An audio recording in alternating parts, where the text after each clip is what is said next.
There's a moment that almost every professional woodworker, finished carpenter, or serious craftsman experiences at some point in their career.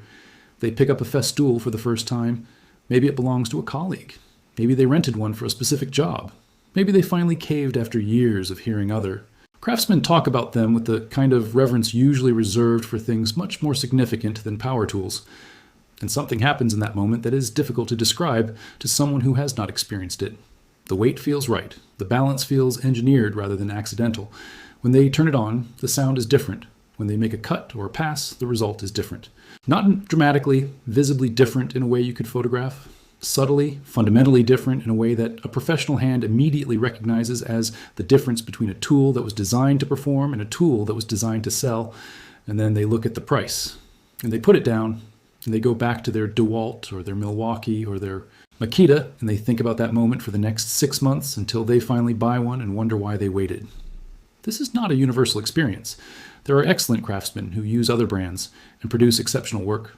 But the Festool phenomenon, the genuine cult following that this German company has built among professional users who are not naturally inclined toward brand loyalty, is real enough to deserve a serious explanation. Because the story of how Festool became what it is today is not a story of marketing. It is a story of engineering philosophy maintained with almost irrational consistency across 100 years, 2 world wars, multiple generational transitions, and decades of competitive pressure from companies with vastly greater resources. It starts in 1925 in a small town in southwestern Germany. And it starts with a man who looked at how craftsmen were working and asked what seems, in retrospect, like an obvious question. Why is the craftsman walking to the wood? Gottlieb Stahl opened a small repair shop in Ruit, Germany in 1925. He was not a romantic figure pursuing a grand vision. He was a practical man running a practical business, repairing electrical equipment and tools for the craftsmen and tradespeople in his region. But practical observation led him to an insight that would define a company for a century. The way craftsmen worked in 1925 and the way they had always worked was organized around stationary machines. The planer, the jointer, the saw, the sander. Heavy, fixed equipment that the craftsman and the material moved toward. You carried your workpiece to the machine. You performed your operation. You carried the workpiece back or to the next machine. The workflow was organized around the equipment's location rather than the craftsman's efficiency. Stahl watched this and concluded that the logic was backwards. The tool should go to the wood. 4 words. Simple enough to dismiss as obvious once stated. Revolutionary in their practical implications for the design of tools, the organization of workshops, and ultimately the experience of every professional who would use a Festool product for the next 100 years. If the tool goes to the wood, rather than the wood going to the tool, then the tool must be portable without sacrificing the precision and performance of stationary equipment. It must be capable of producing professional results in conditions that stationary machines never have to accommodate. On a ladder, on a job site, in a finished space where you cannot bring heavy equipment, in situations where the material cannot be moved safely or practically. That is a much harder engineering problem than building a stationary machine. Stationary machines can be heavy because heavy means stable, and stable contributes to precision.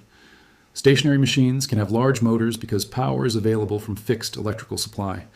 Stationary machines do not need to fit in a case that a craftsman can carry. Portable tools that match the precision of stationary machines require engineering that does not compromise on performance while meeting constraints that stationary machines never face. Stoll identified the problem in 1925. His company would spend the next century building the solution. Early milestones and the war years. The company's first significant product innovation came in 1927, just 2 years after founding. Stoll's workshop produced what is recognized as Germany's first portable chainsaw. The portable chainsaw was not yet the tool we recognize today, but the underlying concept was directly derived from the founding principle. Bring cutting power to the wood rather than carrying wood to cutting power. The company grew through the late 1920s and 1930s, gradually building the engineering capability and manufacturing infrastructure that would support later innovations. The name Festool came later, derived from Festo, the company's registered trademark, combined with tool. The Second World War disrupted European manufacturing universally, and Festool's operations were not exempt from that disruption. What distinguished the company's post-war trajectory was the clarity with which the founding philosophy survived the interruption. When manufacturing resumed, the question that had always organized the company's engineering work was the same question it had always been. How do you bring professional-grade capability to wherever the craftsman needs to work? The post-war rebuilding period in Germany created enormous demand for skilled tradespeople and the tools they needed to rebuild what had been destroyed. Festool grew with that demand, developing its reputation among German craftsmen who understood quality through the physical experience of using tools that performed better than the alternatives. This word-of-mouth reputation built one craftsman at a time through the experience of using the products, rather than through advertising or retail presentation, established the pattern that still defines Festool's market position today. The transition that elevated Festool from a very good tool manufacturer to something genuinely different in the industry happened when the company began thinking beyond individual products. A single excellent tool is valuable. An integrated ecosystem where every tool, every accessory, every storage solution, and every consumable is designed to work together as components of a single unified system is worth considerably more than the sum of its parts. This insight produced what Festool calls the Sustainer, the modular storage and transport case system that has become one of the company's most recognizable elements. Sustainers stack on each other, they lock together. They fit on specific Festool rolling bases and transport solutions. They are standardized across product generations so that a sustainer from an earlier generation integrates with newer systems. This seems like a detail. It is not a detail. Consider what the alternative looks like. A professional craftsman who buys tools from 3 or 4 different manufacturers has 3 or 4 incompatible storage systems, different case sizes, different latching mechanisms, different organizational approaches.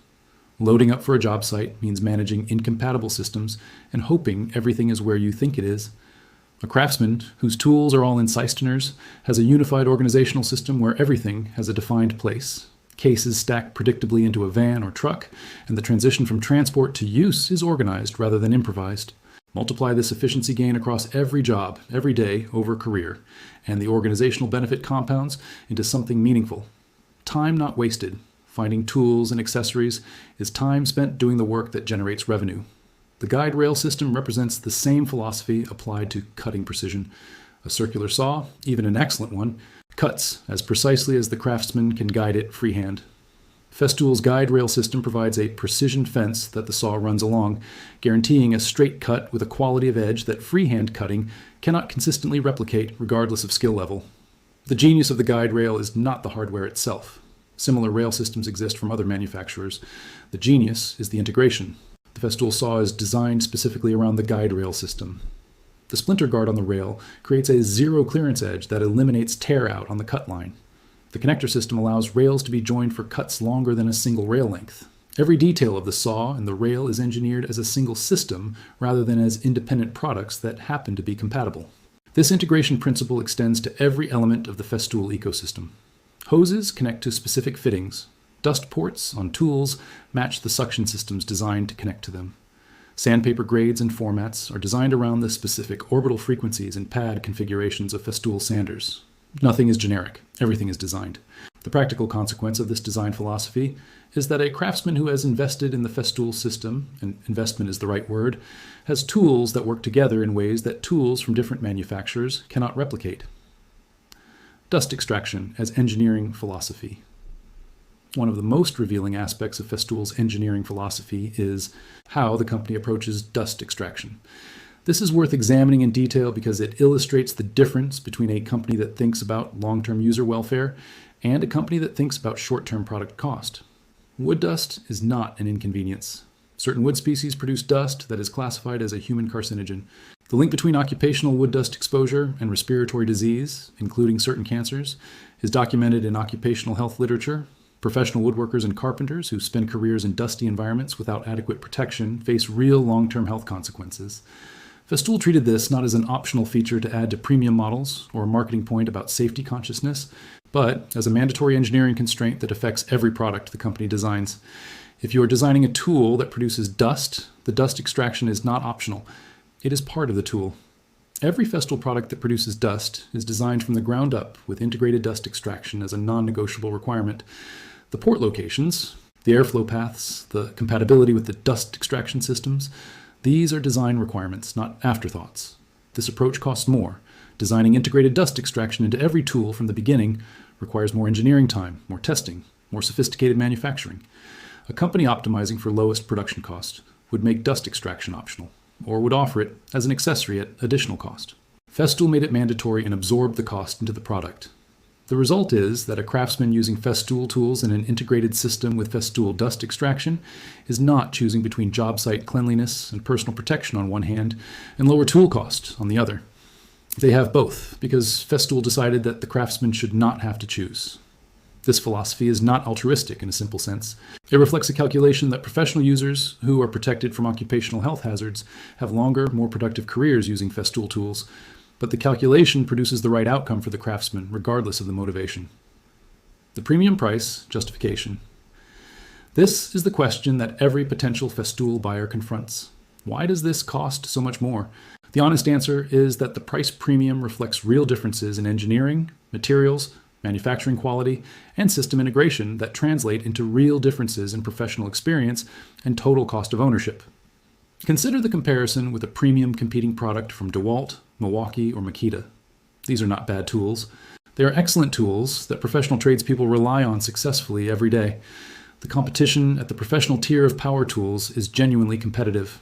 But the comparison changes when you move from asking, what does this tool cost, to asking, what does using this tool cost over 5 years of professional use? A Festool sander that lasts 10 years of professional daily use has a different amortized daily cost than a competing sander that requires replacement after 4 years. If the Festool costs twice as much but lasts 3 times as long, the total cost of ownership argument runs in Festool's favor before you account for any productivity or quality differences. The precision advantage of guide rail systems reduces waste from ruined cuts. When you're working with expensive hardwoods or on a customer's finished space, the cost of a ruined cut is not just the material waste. It is the time to source replacement material, the delay to the job, and potentially the relationship with the customer. A cutting system that eliminates the possibility of the freehand wobble that causes ruined cuts reduces those costs across every job for the life of the tool. The system integration advantage reduces setup time and organizational overhead across every working day. Time savings compound. None of this makes Festool the right tool for every craftsman in every situation. A hobbyist woodworker who works on weekends may never generate enough use to justify the premium. A professional who specializes in rough framing rather than finished work may find that the precision advantages are less relevant to their specific work. But for a professional who does finish carpentry, cabinet installation, furniture making, or any work where precision matters and is performed daily, the total cost of ownership argument for Festool is stronger than the sticker price comparison suggests. The cult following is not irrational brand loyalty. It is the accumulated experience of professionals who have done the math across years of use and concluded that the premium was justified by the outcome. Independent family legacy. The context in which Festool's engineering philosophy has persisted matters for understanding why it has persisted. The power tool industry is dominated by large conglomerates. Stanley Black and Decker owns DeWalt, Craftsman, Porter Cable, and other brands. Tektronix Industries owns Milwaukee, Ryobi, and AEG. Makita and Bosch operate at global scale with diversified product portfolios and the full range of pressures that public or widely held companies face to optimize for volume, market share, and quarterly results. Festool remains privately held within the TTS Tool Technic Systems family of companies, controlled by the Leibinger family. This ownership structure has consequences that go beyond organizational chart differences. A private, family-owned company with a 100-year history of building premium professional tools makes decisions with a different time horizon than a publicly traded company managing quarterly earnings. The investment in engineering quality that takes 5 years to show up in product performance does not conflict with the need to show improvement in this quarter's results when there are no public shareholders demanding that improvement. The decision to make dust extraction mandatory, rather than optional costs, money in the short term and pays back over long periods through reputation, customer loyalty, and the compounding of trust that comes from consistently putting the craftsman's interests ahead of the company's cost. Structure. A publicly traded company faces structural pressure against decisions with that timing profile. A family-owned company with a generational view can make them. The Festool engineering philosophy has survived 100 years partly because the ownership structure created conditions where long-term engineering decisions were not regularly overridden by short-term financial pressure. This is not a romanticization of family businesses. Private companies can be poorly managed, and public companies can invest in quality.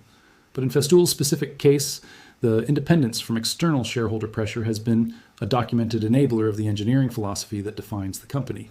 Future-oriented innovations. A company that peaked in the 1970s and has been living on its reputation since would be a less interesting story than what Festool actually represents. The engineering philosophy that started with Gottlieb Stoll's observation about tools and wood is still producing new categories of innovation in the 21st century. The acquisition of SawStop represents one of the most significant examples of that philosophy applied to a new context. SawStop invented a safety system that detects the difference between wood and human flesh through electrical conductivity and stops the saw blade within milliseconds of contact, preventing the catastrophic injuries that table saws have always represented. The system works. Independent testing has verified that it stops the blade fast enough to prevent serious injury in contact scenarios that would result in amputation with a conventional table saw. For a company that made dust extraction mandatory because of long-term occupational health considerations, acquiring the company that produced the most significant safety innovation in saw history is philosophically consistent. The craftsman's health, over the long term and in the moment of a dangerous accident, is an engineering consideration rather than an optional add-on. The exoactive exoskeleton represents a different dimension of the same philosophy applied to a different problem. Professional craftsmen who do significant overhead work, ceiling installation, overhead sanding, elevated carpentry, accumulate musculoskeletal stress that has long-term consequences for their ability to continue working. The exoactive is a wearable support structure that reduces the muscular load of overhead work, allowing craftsmen to work longer with less fatigue and accumulate less occupational stress on their joints and muscles over a career. A company that believes the tool should go to the wood rather than the craftsman going to the machine, when extended to its logical conclusion, also believes that the tool should not damage the craftsman who uses it over a career. The exoactive is that principle applied to the human body rather than to a power tool. Stoll's 1925 principle that the craftsman's efficiency and welfare should drive tool design rather than the convenience of the machine was not a specific product feature. It was a philosophy about the relationship between craftsmen and the tools they depend on. That philosophy is still producing new categories of innovation 100 years later.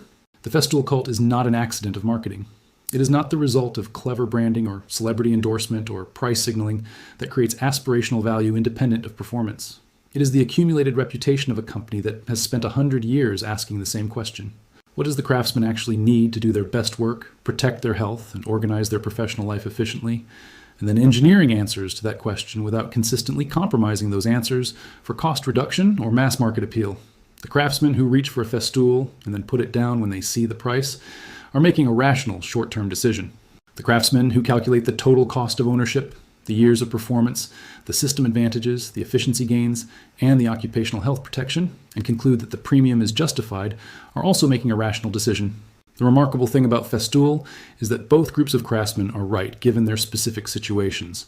And the company has been fine with that for 100 years. The tool goes to the wood. And it does so with a precision and a system integration that no other tool company has managed to match across a full professional ecosystem. That is why they are still here. And that is why, when you pick one up for the first time, you do not quite want to put it down.